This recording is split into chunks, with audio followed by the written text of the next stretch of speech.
இதுதான் நம்ம সরকার। নানা রাজনৈতিক টানাপোড়েন জোটের হিসাবের পর অবশেষে তামিলনাড়ুর মুখ্যমন্ত্রী হিসেবে শপথ নিলেন সুপারস্টার বিজয় থালাপতি। রোববার সকাল 10টার দিকে চেন্নাইয়ের জওহরলাল নেহেরু স্টেডিয়ামে শপথ নেন অভিনেতা থেকে রাজনীতিবিদ হয়ে ওঠা এই তারকা। শপথ অনুষ্ঠানে উপস্থিত ছিলেন রাহুল গান্ধী, দক্ষিণী অভিনেত্রী তৃষ্ণা কৃষ্ণান সহ বিজয়ের দলের শীর্ষ নেতারা এবং বিভিন্ন রাজনৈতিক ব্যক্তিত্ব।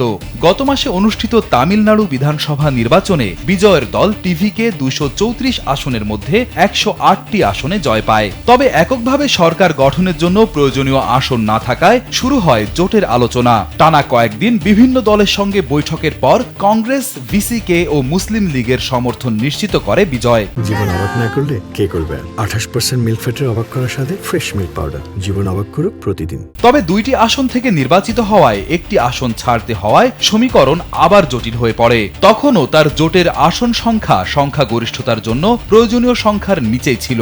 পরে শনিবার ডিএমকে জোটের শরিক ভিসিকে সমর্থনের ঘোষণা দিলে তার জোটের সমর্থন 118তে পৌঁছে যায়।